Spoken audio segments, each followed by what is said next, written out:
I welcome you back to our discussion on the education of the human spirit.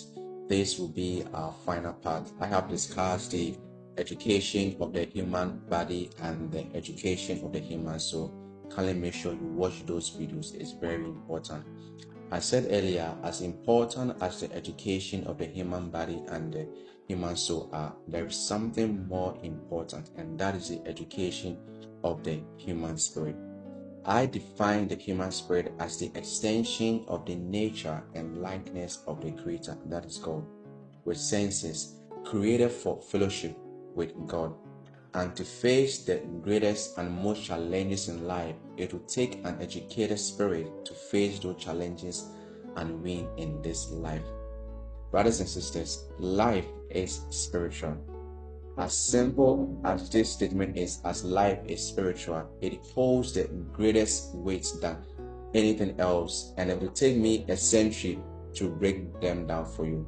But to put it in a way that will make sense, the least is we live in a realm that is unseen.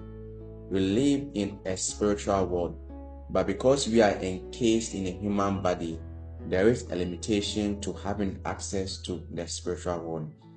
This spirit world rules the physical world, whether you know it or not. The spirit world gave birth to the physical world, and there are things it will take you to access the spirit world for you to overcome and win in this life. As impactful as the education of the body and soul are, they have their limits. The education of the spirit is what ultimately conquers all things, and I mean all things. We are now living in a time where spiritual giants are ruling the world, and we must rise to this occasion. There were physical giants, and there were and there are mental giants. But more than ever before, we need spiritual giants because of what the world will be going through in a few years to come. And the education of the spirit is done basically through four ways. One is meditation, the second is prayer, the third is fasting, and the fourth is confession, that is homologia. Meditation has got to do with the living word of God.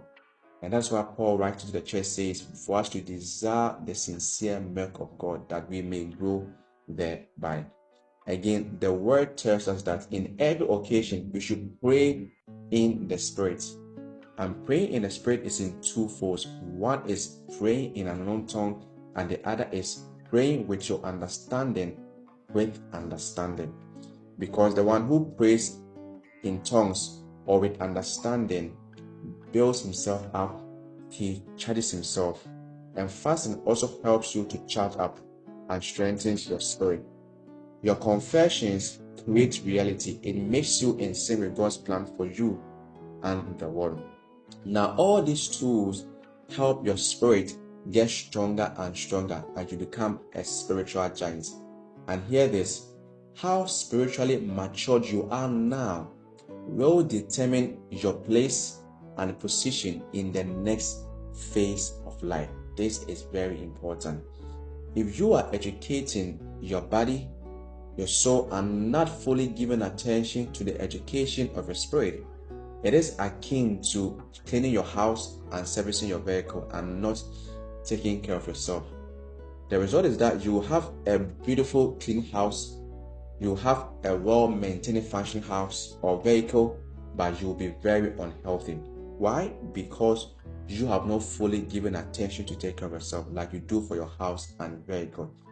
And this is why there are many of God's children who have everything but sick spiritually. They are still babies in the realms of the spirit, and many are not growing. And that is why when that evil day comes, many fail to overcome the evil day.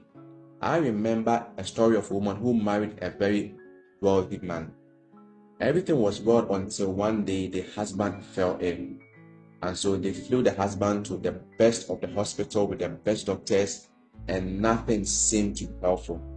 The man was there for a while, and they did all they could for her husband, but nothing or things were not getting better as they expected. At last, she remembers to call her pastor to come and pray for her husband to get well.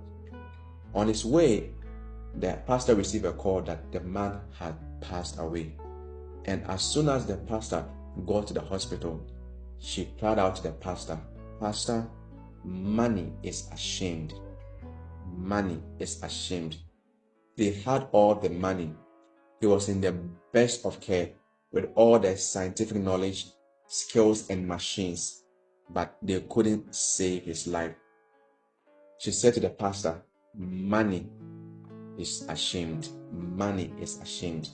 Money couldn't save her husband. This was an evil day, and when that evil day came, the education of the body couldn't survive the disease. The education of the mind couldn't save him. All the heart couldn't save the man.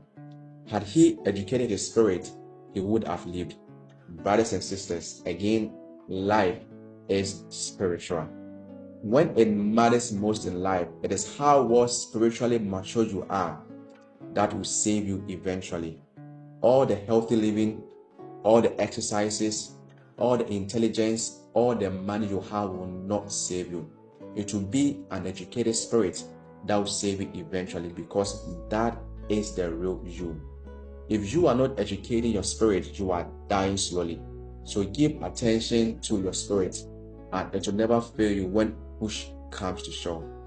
Therefore, I encourage you to build a personal relationship with Jesus Christ. The time is short and He's coming back soon. If you have not made Jesus Christ the Lord of your life, I invite you today to do so now, and He'll be right there to receive you.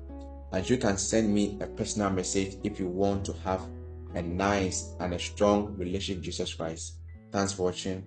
God bless you.